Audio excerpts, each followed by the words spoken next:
따라합시다. 인자하심 안으로. 인자하심이라는 말, 여호와의 선하심과 인자하심 할 때 그 인자하심은 헤세드라는 말입니다. 오늘 그 안으로 들어가 우리가 살아가는 인생길 가운데 그 하나님의 선하심과 인자하심이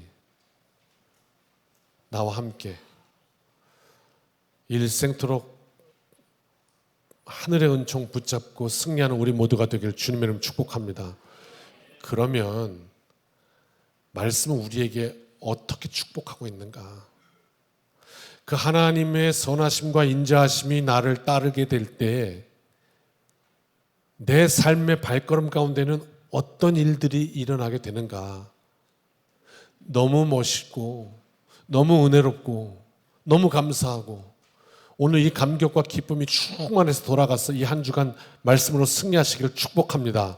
기대하는 마음으로 들읍시다. 오늘 말씀 네 군데인데요. 시편의 말씀, 그리고 호세아의 말씀, 또 오늘 우리가 읽었던 골로새서 한 절, 그리고 누가복음의 말씀인데 한번 말씀을 잘 듣고 집에 가셔서 말씀 한 구절 한 구절 읽어보시면 이게 쫙 다 엮어지는 기가 막힌 또 은혜가 있을 것입니다. 그런 마음으로 또 잘 들어봅시다. 자, 처음부터 시작합니다. 시편 107편 1절입니다. 같이 한번 읽어볼까요? 시작. 여호와께 감사하라. 그는 선하시며 그 인자하심이 영원함이로다. 아멘. 그러니까 우리에게 선함과 인자함이 부족한 거예요. 근데 하나님께는요 그냥 충만한 거죠. 그래서 그 하나님으로부터 우리에게 그 은혜가 오는 거예요. 결핍된 게요. 우리 결핍되니까 뭐 영양제 많이 먹잖아요. 비타민도 먹고, 그죠? 네. 눈이 막 떨리면 뭐 먹죠? 막을, 그렇게 잘 알아. 그러니까 우리 몸에는 관심이 많아, 그렇게. 뭐 하면 뭐 척척 나오는데, 영적으로도 우리가 갈급하다. 뭐냐? 선하심과 인자하심이다. 하나님께서 우리 인생에 채우신다. 오늘 사모하고 체험받는 하루가 되시길 축복합니다. 자주 보는 구절이죠. 선하시며 인자하시며, 이 단어 말이에요. 선함, 인자함. 여기 나오는 하나님의 인자하심이라는 단어는요 우리가 잘 묵상해 볼 필요가 있습니다. 헤세드라는 말이거든요. 인자하심. 근데 이 인자하심, 헤세드라는 말의 뜻이 뭐냐? 한번 따라합시다. 하나님의 언약적 사랑. 이 의미를 자꾸 파야 돼요. 언약적 사랑. 그러니까 하나님이 인자하심, 뭐 그냥 인자한 거지 뭐. 근데 특별히 우리에게 개념으로 오는 건 언약적인 사랑이다. 이 언약이라는 것이 의미하는 건 하나님이 우리와 약속하셨다. 그러니까 하나님이 헤세드, 우리에게 인자하심을 주시기로, 사랑하시기로 그냥 결정하셨다, 이런 의미며, 이게 헤세드예요. 하나님의 인자하심. 그러니까 하나님의 인자하심은 우리에게 그냥 결정됐다, 이 말이에요. 하나님이 나를 사랑하신다. 한번 따라합시다. 하나님이 이렇게 하면서 알려주십시오. 자기 나를 사랑하신다. 아멘. 하나님이 나를 사랑하시는데 말입니다. 이 헤세드란 말의 의미가 우리에게 어떻게 오냐면, 하나님이 나를 사랑하십니다. 그런데 질문하는 거죠. 왜? 어떻게? 이렇게 질문을 하면 거참 하나님이 난감하세요. 왜? 이렇게 물으면. 조금 더 쉽게 이해하려면, 여러분 자녀들, 손주들을 사랑하십니까? 아닌가요? 한 번만 더 물을게요. 다시, 여러분의 자녀들과 손주들을 사랑하십니까? 그런데 어느 날 손주가 와서 묻네. 할아버지, 왜 나 사랑하는데? 난감하시지 않겠어요? 이유를 설명해야 하니까요. 하나님이 난감하시다, 이 말입니다. 내가 그냥 널 사랑하기로 결정했는데, 약속했는데 네가 왜냐고 물으니까. 즉 헤세드의 말을 우리가 어떻게 하면 이해할 수 있냐면, 그 말은, 왜냐고 묻는 말이 난감하다는 말의 뜻은 내가 하나님 앞에 사랑을 받을 만한 그 무언가를 상식적으로 합리적으로 찾기 어렵다 그 말입니다. 그러니까 난감한 거예요. 그 이유를. 사랑받을 만하지 못하다. 그런데 하나님이 사랑하시기로 결정하셨다. 이게 헤세드의 의미란 말이에요. 언약적 사랑이라는 의미라고요. 저도 자녀이고 사랑을 많이 받았고 또 두 딸을 키우는 애비이기도 합니다. 부모이기도 합니다. 늘 자녀가 사랑할 만해서 그런 이유로 사랑하는 것은 아니죠. 오히려 내 자녀로 사랑하기로 결정된 것이기 때문에. 그래서 내 결정으로 인해서 아플 때가 있죠. 아플 때가 있다. 간밤에 사건이 하나 있었는데 최대한 빨리 해볼 테니까 뭐 별건 아니고 하여튼 뭐 예를 이야기하면 말씀을 설명하려고 하는데 나갈 때는 예화만 기억하고 나가시더라고요. 예, 그러지 말고 이렇게 말씀 속에서 한번 틀을 잡아보자고. 예, 저희 큰딸이 오늘 이제 몇 시간 전에 미국으로 출국을 했습니다. 그 출장 갔습니다. 대한민국 경찰의 이름으로 미국으로 출장을 갔는데 그게 이제 오늘 비행기를 타야 되니까 어제 저녁에 대구에서 이제 올라와야 되는 겁니다. 오후 3시 29분 전화가 마지막이었습니다. 그 엄마에게 나 오늘 8시에 KTX 타고 광명역에 도착하니까 그래서 그래 내가 시간 되면 데리러 나갈게 이렇게 약속을 한 모양입니다. 근데 8시가 다 돼가지고 이제 그 시간에 맞춰 광명 나가는데 전화가 안 돼요. 17번 했대요. 전화 통화가 안 돼요. 그거 어떻게 방법이 없는 거예요. 도착도 안 해. 너무 걱정되니까 주차장에 차 세워놓고 KTX역 안에 들어갔더니 기차가 다 지나갔어요. 이제 오는 기차가 없어. 끝났어. 근데 딸은 안 와. 없어졌어. 연락도 안 돼. 전화도 안 받아. 나한테 전화 와서 나도 전화했어. 카톡했어. 아무래도 연락이 안 돼. 그냥 깜깜무소식. 남 일이라고 그렇게 쉽죠? 되게 걱정이 되고 별로면 생각이 다 드는 이걸 어떻게 해야 되나? 언제가 마지막 전화했냐? 3시 29분입니다. 어떻게 되냐? 그래갖고 우리 경찰 목사이신 목사님한테 이럴 때 어떻게 됩니까? 전화했더니 그럴 때는요 112에 신고하면 된대요. 가르치더라고요. 112에 신고를 하면 위치 추적을 할 수가 있대요.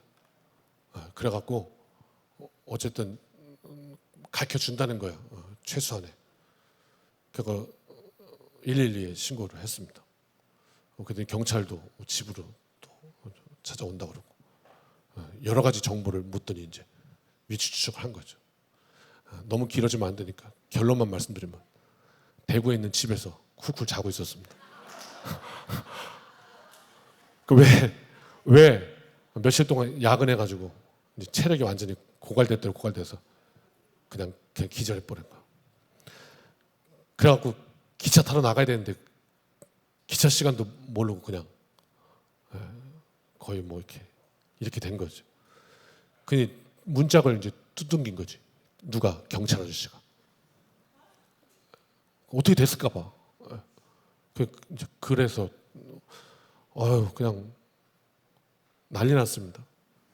간석 4파 출소해서 계속 전화 오고 그래서 이번 돌아온 주에 간석 4파 출소 바카스 사가지고 가려고 내가 너무 신나를 해가지고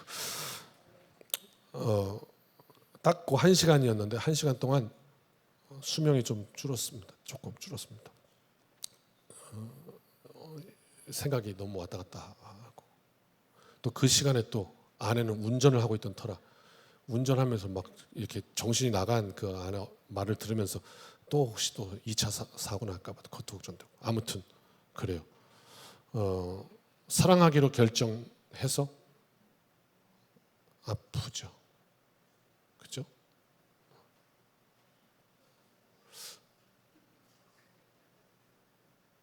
네가 대학에 떨어졌는데 내가 왜 이렇게 아프냐?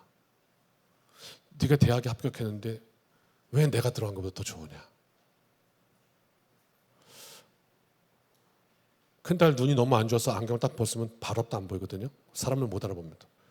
그래서 어떻게 하나 그다가 뭐 라섹이라는 수술을 하면 된다 그래서 가서 이제 수술 받고 왔는데 밤새 웁니다. 너무 아프다고.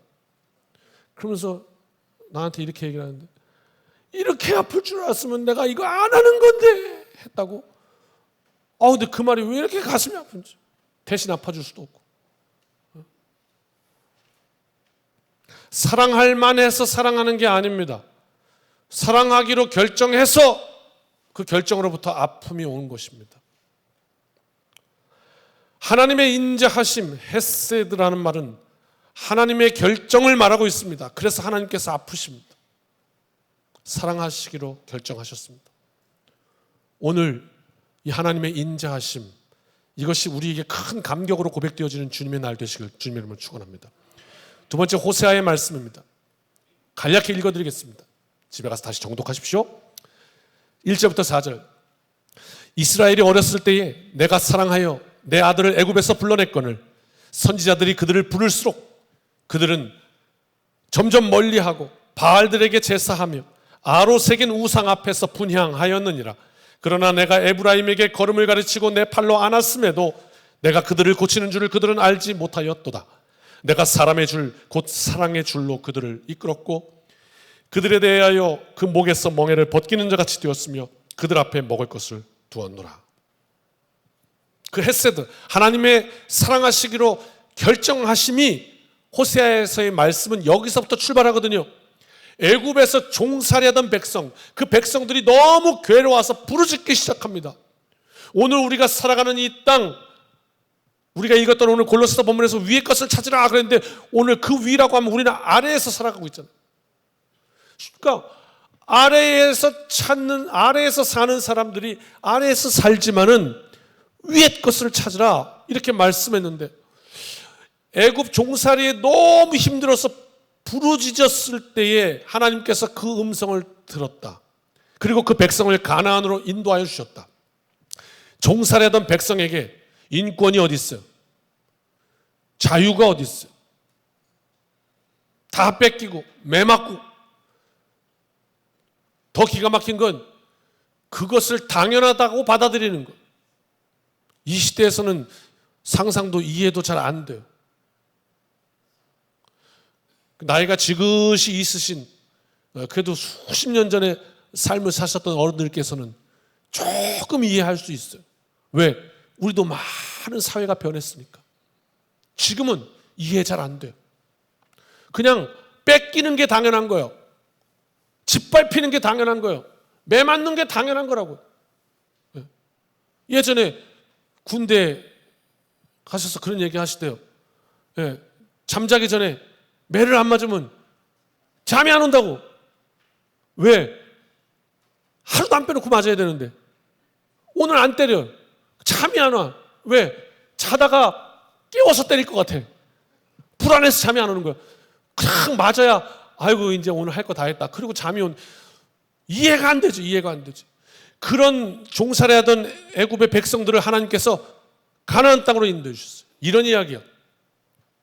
헐벗고 굶주리고 힘도 없는 이스라엘 백성들, 하나님께서 그 인자하심, 헤세드, 하나님의 약속 때문에, 언약적 사랑, 그것 때문에 가나안 땅으로 이르게 하셨다.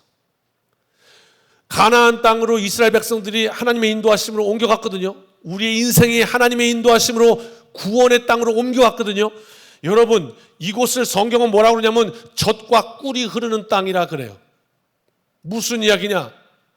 하나님이 날마다 공급하시는 거예요. 그 전에는 어땠는데요? 노예로 살면서 뺏겼잖아요. 얻어맞았잖아요. 착취당했잖아요. 억압당했잖아요. 이유 없이 매를 맞아도 일상인이 당연한 듯이 여겨야 했잖아요. 내가 수고해서 땀을 흘리면서 밭을 열심히 갈아서 소산의 열매를 딱 거뒀거든요. 그랬더니요, 뺏어가는 거예요. 내가 거둔 건데 뺏어가도 왜 이거 내 건데? 라고 생각조차 안 해요. 왜? 당연한 거니까. 이해할 수 없습니다. 그 백성들이 이제 하나님의 인도하심을 따라서 가나안 땅으로 입성을 했는데 하나님의 은혜로 하나님께서 열매를 맺게 하셔서 주렁주렁 열매 맺었는데 이제는 누군가 뺏가 갈랄라. 근데 아무도 없어. 안 뺏어가. 이제 내 거야? 그래서 내가 그 열매를 취한 거예요. 얼마나 감사해요. 너무 좋은 거 아닙니까? 그러나 인생의 아이러니가 여기 있죠. 젖과 꿀이 흐르는 땅인데 거기서 이 백성들은 감사 대신, 행복 대신 그 부르짖던 그 간절하던 그 믿음은 어디론가 사라져버리고 이스라엘 백성들은 언제부턴가 좀 더 하기 시작했죠. 인류의 역사의 큰 비극은 잉여에서부터 시작되었다고. 모자라서 인류가 비극이 시작된 게 아니라 남으면서 시작됐다고. 잉여가 남으면서. 왜? 젖과 꿀이 흐르는 땅이 되니까 어제까지는 오늘 먹을 음식도 다 뺏겼는데 오늘은 배불리 먹었는데 남네? 이야, 이거 내일 먹어야지. 그랬는데 그 내일이 됐어요. 또 먹었는데 또 남네? 내일 먹어야지. 너무 감사하다 이래야 되는데 그게 아니라 내일 모레는 어떡하지? 그래서 내일 모레도 그 다음날도 점점 더, 좀 더 이렇게 했다. 그래서 어떻게 해요? 이미 충분한 게 사실임에도 불구하고 여전히 계속 모자라는 거예요. 여전히 부족한 거예요. 누가복음에서 그래서 주님이 이런 이야기를 하십니다. 함께 한번 따라가 봅시다. 예수님의 이야기입니다. 시작. 또 비유로 그들에게 말하여 이르시되 한 부자가 그 밭에 소출이 풍성함에 심중에 생각하여 이르되 내가 곡식 쌓아둘 곳이 없으니 어찌할까 하고 또 이르되 내가 이렇게 하리라 내 곳간을 헐고 더 크게 짓고 내 모든 곡식과 물건을 거기 쌓아두리라. 또 내가 내 영혼에게 이르되 영혼아 여러 해 쓸 물건을 많이 쌓아두었으니 평안히 쉬고 먹고 마시고 즐거워하자 하리라 하되 하나님은 이르시되 어리석은 자여 오늘 밤에 내 영혼을 도로 찾으리니 그러면 내 준비한 것이 누구의 것이 되겠느냐 하셨으니 자기를 위하여 재물을 쌓아두고 하나님께 대하여 부요하지 못한 자가 이와 같으니라. 이렇게 말씀합니다. 다시 한번 가봅시다. 16절부터. 부자라는 건 뭐죠? 가진 게 많은 거예요. 근데 가진 게 많은데 게다가 또 소출이 풍성하대요. 이건 좀 별개의 개념입니다. 그러죠? 부자인데 소출이 없을 수도 있고 가난한데 소출이 풍성할 수도 있고 이건 별개의 개념이에요. 부자인데 또 소출이 풍성해요. 이런 말이죠. 가진 재산, 돈도 많은데 사업도 잘 돼. 이런 얘기예요. 여러분, 돈이 많으면 걱정이 없을까요? 잘 모르죠.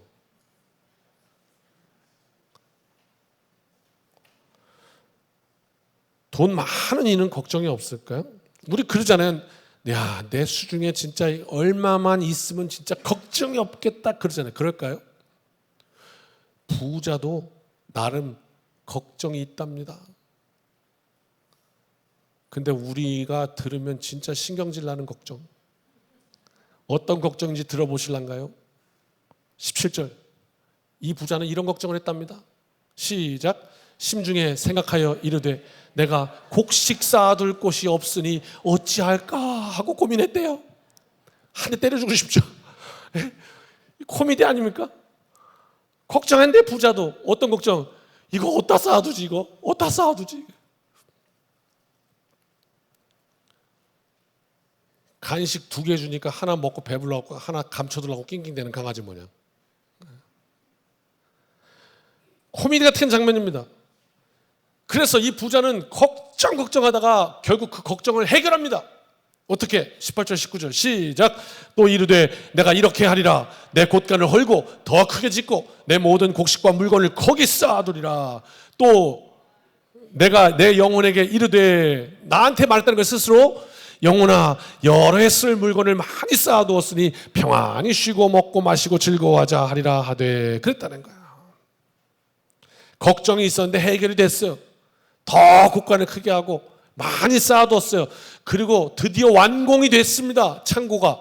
그리고 나서 내 영혼아 그러면 스스로에게 다 만족하는 거야. 주영아 이제 됐다. 이제 그냥 마음껏 평안히 먹고 즐기고 마시고 뜯고 하자. 그런데 성경은 뭐라고 그러냐? 그날이 그 사람의 마지막 날이었대요. 이런 이야기를 들려주는 거예요. 이 마지막 날이라는 의미가 뭐냐면, 이게 마지막 날이 되는 순간 막 걱정하고 창고 짓고 막 했던 그 모든 것이 다 소용없는 일이 되어버렸다는 뜻이에요.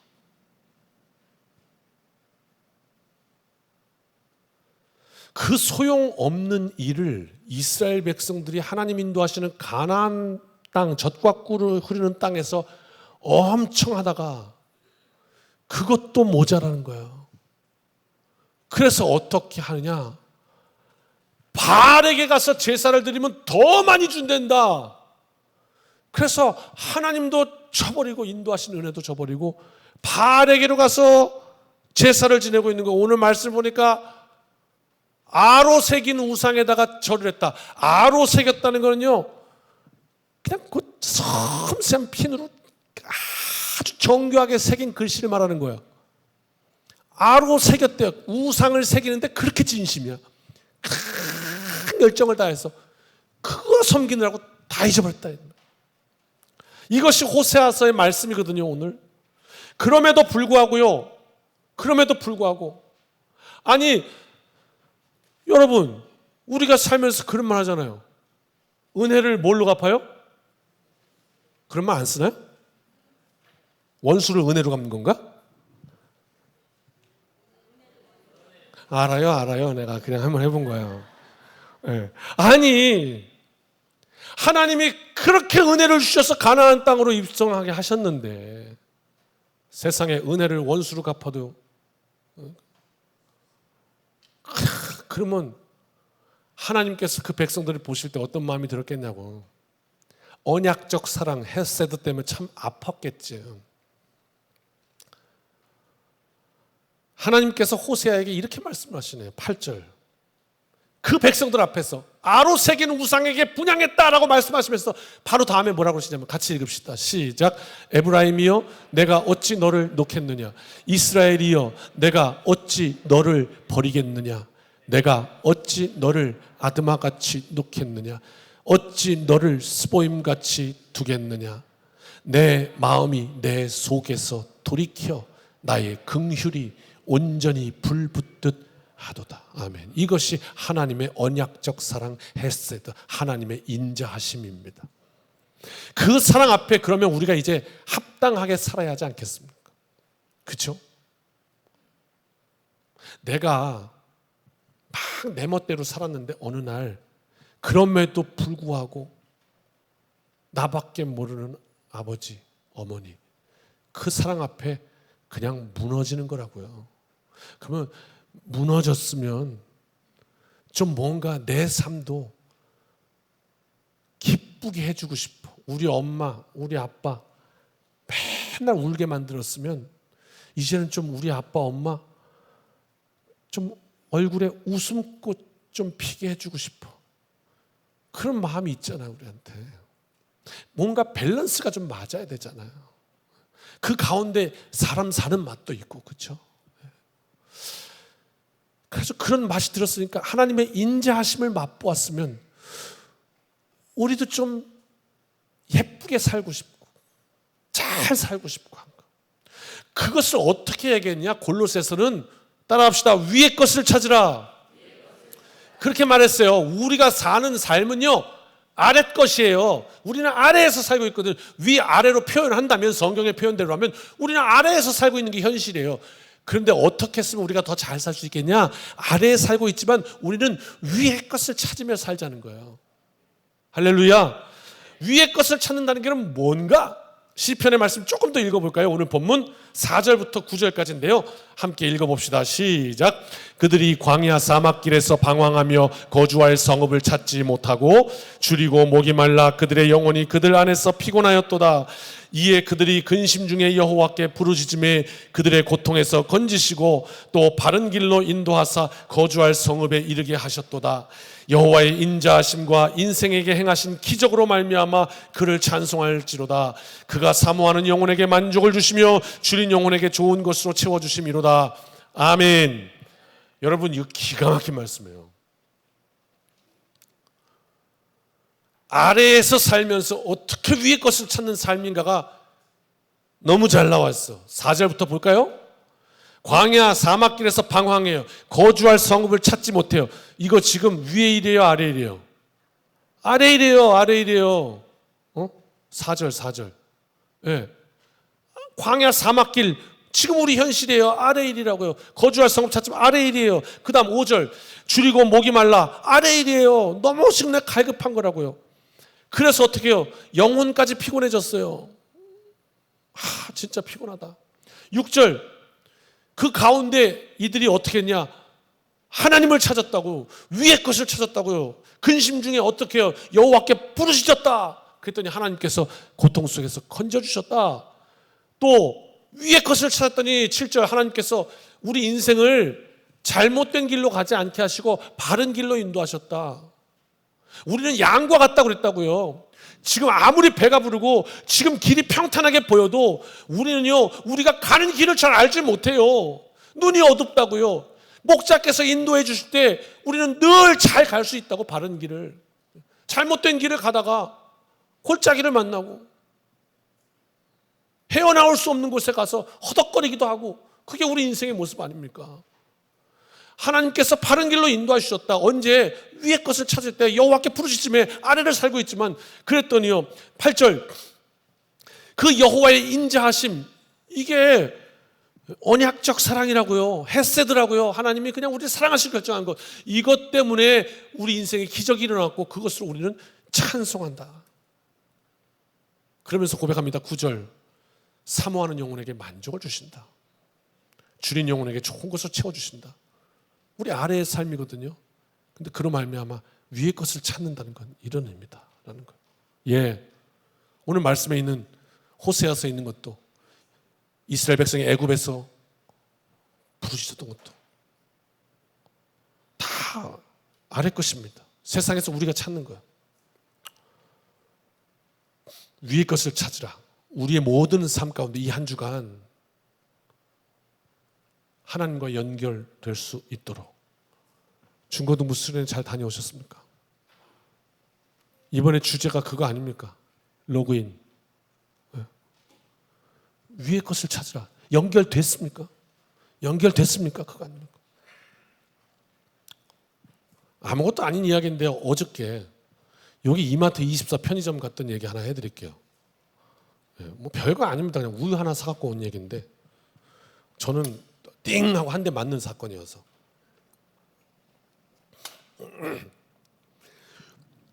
우유 1리터짜리 하나 살라고 갔습니다. 편의점에 우유가 있더군요. 유통기한 보고 종이팩에 들은 1리터짜리 우유를 하나 딱 골랐습니다. 근데 집으려고 하다가 딱 보니까 옆에 플라스틱 병으로 이렇게 동그랗게 생긴 1리터짜리 똑같은 서울 우유 2개가 있는 겁니다. 근데 종이팩에 든 거는 안에 우유가 안 보이고, 동그란 플라스틱 병에는 하얀 게 우유가 보이니까 요놈이 더 맛있어 보이는데, 결국 요놈을 살까 가격표를 봤더니 요놈은 3,400원, 요놈은 3,900원.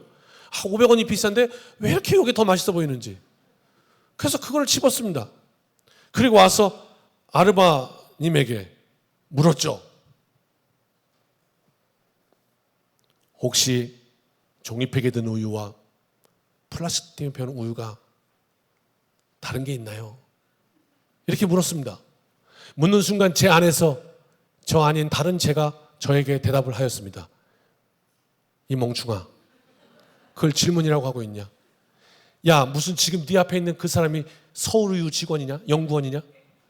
거기서 종이팩에 든 거랑 플라스틱이랑 뭐가 다르냐고 물으면, 야, 그게 지금 주소를 잘 찾아간 질문이냐? 네이버한테 가서 물어야지. 여기 묻고 있는 게 말이 되냐?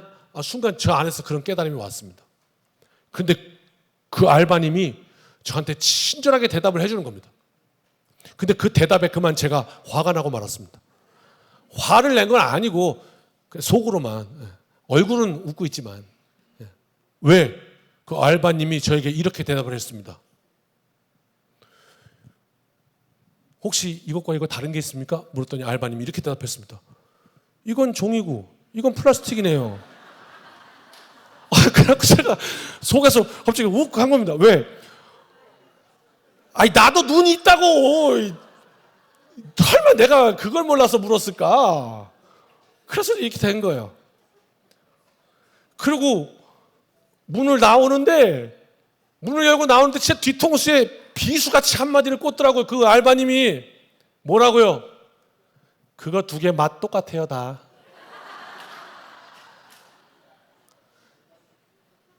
제가 왜 쓰러졌는지 모르시겠죠? 야, 도대체 그 알바님이 잘못한 게 무엇인가? 알고 있었던 거예요. 두 개가 다 완벽하게 똑같다는 걸. 그런데 굳이 이 두 개가 다른 게 뭐냐고 내가 물으니 이건 종이고 이건 플라스틱이라고 말한 거예요. 그 알바님에게 뭐가 잘못했냐고. 근데 뭘 잘못했길래 나는 뭐 갑자기 막 승질내고 막 그러냐고요. 승질낸 건 아니에요. 근데 왜 내 마음에 요동이 있냐고.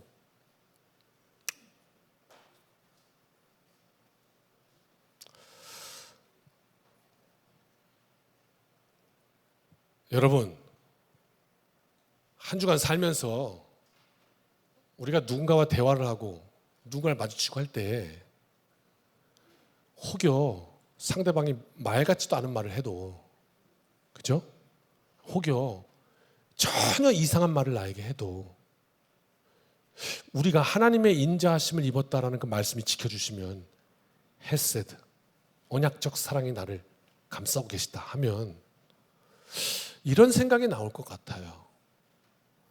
이유가 있겠지. 사정이 있겠지. 말 못할 어떤 다른 일이 있겠지. 있을 확률이 90%입니다. 이상입니다. 그러면 우리에게도 좀 하나님의 사랑을 입은 사람들로서 좀 밸런스가 맞아가지 않을까. 그런 생각을 해보게 됐습니다. 또 하나는 뭐냐면 하나님의 선하심과 인자하심이라고 그랬거든요.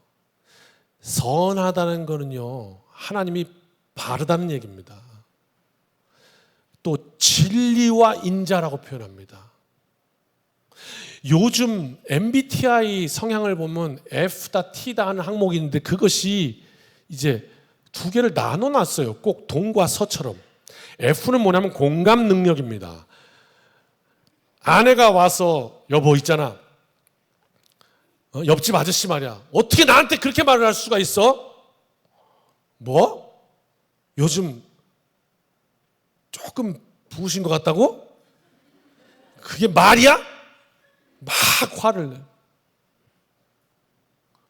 그럼 남편이 아니 미쳤나?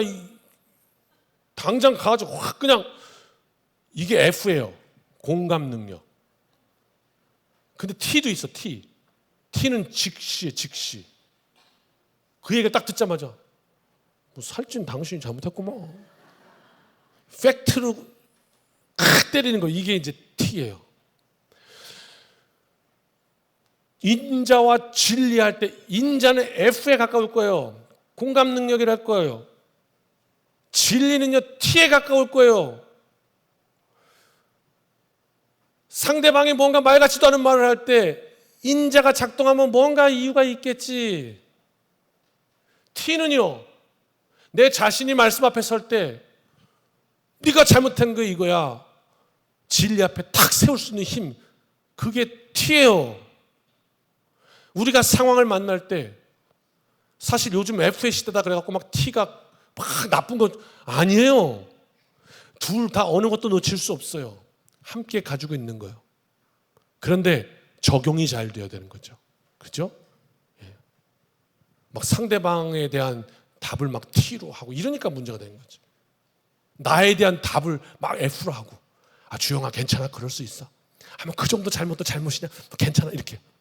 이걸 뭐라 하죠? 유식한 말로? 내로남불이라고 하는 거잖아요.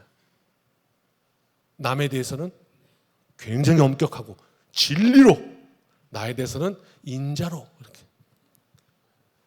그거 뒤집어지면 이상한 거잖아요. 잠언 3장 3절로 4절 말씀 기가 막힌데, 이번 연도 2025년도 우리 교회 달력 1월달 말씀이었어요. 한번 읽어봅시다. 시작. 인자와 진리가 내게서 떠나지 말게 하고 그것을 내 목에 매며 내 마음판에 새기라. 엄청난 축복이 이어집니다. 그리하면 내가 하나님과 사람 앞에서 은총과 귀중히 여김을 받으리라.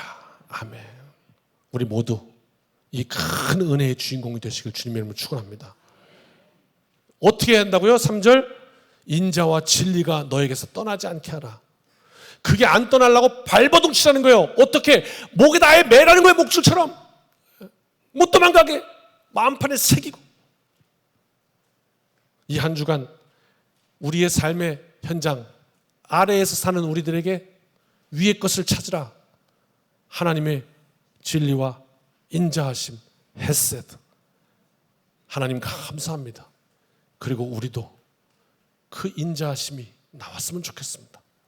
이스라엘 백성처럼 그렇게 하나님을 잊어버리고 돌아서서 바알에게, 아로 새긴 우상에게 눈을 돌렸다 하는 삶일지라도 하나님께서 언약적 사랑, 그 헤세드로, 그 인자하심으로 나를 자녀 삼으시기로 결정하셨으니 이 한 주간 그 하나님의 사랑 힘입어서 우리도 그 사랑 앞에 멋지게 살아갈 수 있도록 날마다 말씀 목에 메고 귀티하고 묵상하고 찬송하고 기도하고, 할렐루야. 무더운 8월 뜨거운 은혜로 승리하시길 주님의 이름으로 축복합니다. 찬양합시다.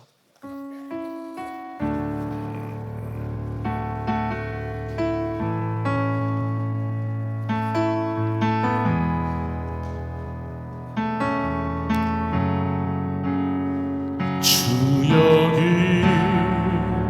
운행하시네. 나 경배해. 주 경배해. 주 여기 역사하시네. 나 경배해. 주 경배해. 큰 길을 만드시는 주, 큰 기적 행하시는 주, 그는 나의 하나님.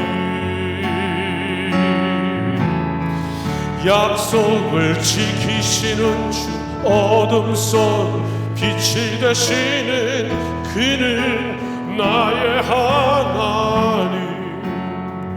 우리 마음 만지시는 주, 나 경배해. 주 경배해. 우리 마음 치료하시네. 나 경배해. 주 경배해. 주님이 만드시는 길로, 큰 길을 만드시는 주, 큰 기적을 행하시는 주, 그는 나의 하나님. 약속을 지키시는 주, 어둠 속 빛이 되시는 그는 나의 하나님. 우리 삶 변화시키네. 나 경배해. 주 경배해. 주님 고치시옵소서. 우리 마음 고쳐주시네. 나 경배해. 주 경배해. 큰 길을 만드시는 주, 큰 기적 행하시는 주, 그는 나의 하나님. 약속을 지키시는 주, 어둠 속 빛이 빛이 되시는 그는 나의 하나님, 나의 하나님, 나의 하나님, 나의 하나님, 나의 하나님. 비록 내게 보이지 않아도, 비록 내게 느껴지지 않아도 일하시네 주님. 주는 결코 멈추지 않네. 비록 내게 보이지 않아도, 비록 내게 느껴지지 않아도 일하시네 주님. 주는 결코 멈추지 않네. 큰 길을 만드시는 주, 큰 기적 행하시는 주, 그는 나의 하나님. 약속을 지키시는 주, 어둠 속에 빛이 되시는 그는 나의 하나님, 나의 하나님, 나의 하나님, 나의 하나님, 나의 하나님, 나의 하나님, 나의 하나님, 나의 하나님, 나의 하나님, 나의 하나님. 아멘. 이제는 우리 주 예수 그리스도의 크신 은혜와 아버지 하나님의 무한하신 사랑하심과 성령님의 도우심이, 그 하나님의 사랑, 오늘 그 말씀의 약속을 우리의 목에 걸고 마음판에 새기며 이 한 주간도 인자하심 안으로 우리의 삶이 위의 것을 찾으며 하늘 백성 되도록 인도하시는 그 놀라운 은혜 안에 살아가기를 소원하고 사모하고 결단하며 이 문을 나서는 여기 모인 주님의 백성들 머릿머리 위에 이제로부터 영원까지 함께하여 주시기를 축원하옵나이다. 아멘.